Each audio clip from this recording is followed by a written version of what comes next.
Welcome. Today I'm starting phase two. It has always been my goal to read through the entire Harry Potter series because it's a lot easier to swallow one bite at a time.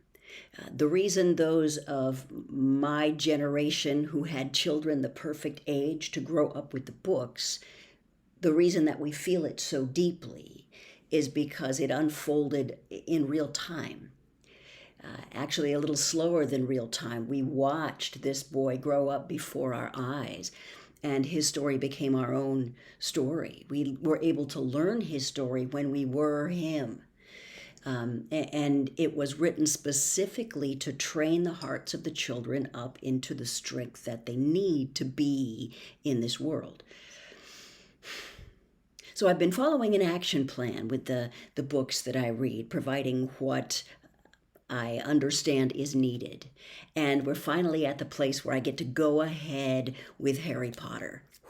Because there are 7 books, which seems like, just too much to pick up and shoulder the whole epic story, but, 10 minutes at a time. And if you want to follow Harry Potter every day, you can. Because his story is our story.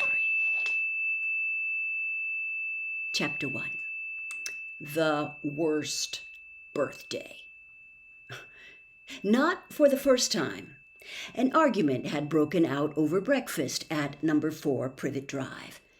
Mr. Vernon Dursley had been woken in the early hours of the morning by a loud hooting noise from his nephew Harry's room. "Third time this week!" He roared across the table. "If you can't control that owl, I'll have it go." Harry tried yet again to explain. "She's bored," he said. "She's used to flying around outside. If I could just let her out at night." "Do I look stupid?" snarled Uncle Vernon, a bit of fried egg dangling from his bushy mustache. "I know what'll happen if that owl's let out." He exchanged dark looks with his wife, Petunia. Harry tried to argue back, but his words were drowned by a long, loud belch from the Dursley son, Dudley. "I want more bacon." "There's more in the frying pan, sweetums," said Aunt Petunia, turning misty eyes on her massive son. "We must build you up while we've got the chance. I don't like the sound of that school food." "Nonsense, Petunia. I never went hungry when I was at Smeltings," said Uncle Vernon heartily. "Dudley gets enough, don't you, son?" Dudley, who was so large his bottom drooped over either side of the kitchen chair, grinned and turned to Harry. "Pass the frying pan." "You've forgotten the magic word," said Harry irritably. The effect of this simple sentence on the rest of the family was incredible. Dudley gasped and fell off his chair with a crash that shook the whole kitchen. Mrs. Dursley gave a small scream and clapped her hands to her mouth. Mr. Dursley jumped to his feet, veins throbbing in his temples. "I meant please," said Harry quickly. "I didn't mean—" "What have I told you?" thundered his uncle, spraying spit over the table. "About saying the M word in our house?" "But I—" "How dare you threaten Dudley?" roared Uncle Vernon, pounding the table with his fist. I warned you. I will not tolerate mention of your abnormality under this roof." Harry stared from his purple-faced uncle to his pale aunt who was trying to heave Dudley to his feet. "All right," said Harry. "All right." Uncle Vernon sat back down, breathing like a winded rhinoceros and watching Harry closely out of the corners of his small, sharp eyes. Ever since Harry had come home for the summer holidays, Uncle Vernon had been treating him like a bomb that might go off at any moment, because Harry Potter was not a normal boy. As a matter of fact, he was as not normal as it is possible to be. Harry Potter was a wizard, fresh from his first year at Hogwarts School of Witchcraft and Wizardry. And if the Dursleys were unhappy to have him back for the holidays, it was nothing to how Harry felt. He missed Hogwarts so much, it was like having a constant stomach ache. He missed the castle with its secret passageways and ghosts, his classes, though perhaps not Professor Snape, the potions master. The mail arriving by owl, eating banquets in the great hall, sleeping in his four-poster bed in a tower dormitory, visiting the gamekeeper, Hagrid, in his cabin next to the Forbidden Forest in the grounds, and especially Quidditch, the most popular sport in the wizarding world. 6 tall goalposts, 4 flying balls, and 14 players on broomsticks.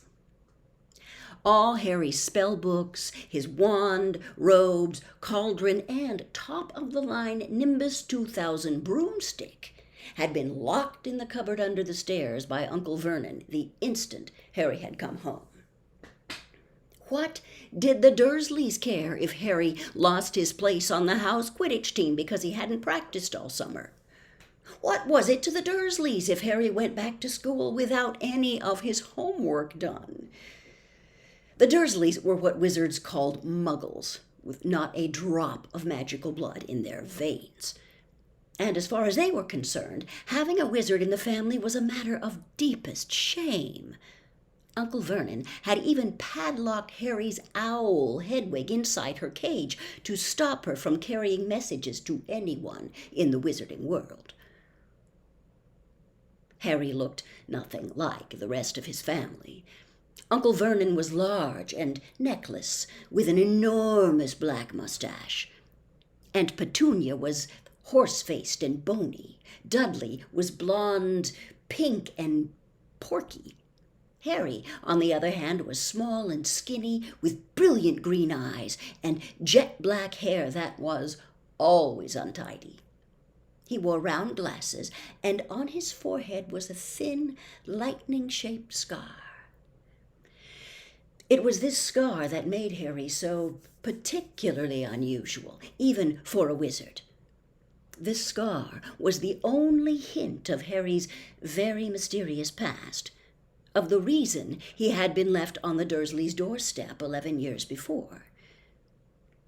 At the age of 1 year old, Harry had somehow survived a curse from the greatest dark sorcerer of all time, Lord Voldemort, whose name most witches and wizards still feared to speak.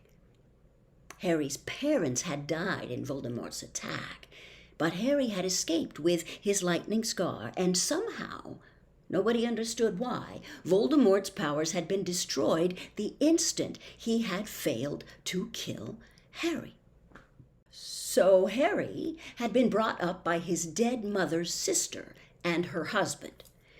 He had spent 10 years with the Dursleys, never understanding why he kept making odd things happen without meaning to, believing the Dursley story that he had got his scar in the car crash that had killed his parents. And then, exactly a year ago, Hogwarts had written to Harry, and the whole story had come out. Harry had taken up his place at Wizard School, where he and his scar were famous. But now the school year was over, and he was back with the Dursleys for the summer, back to being treated like a dog that had rolled in something smelly.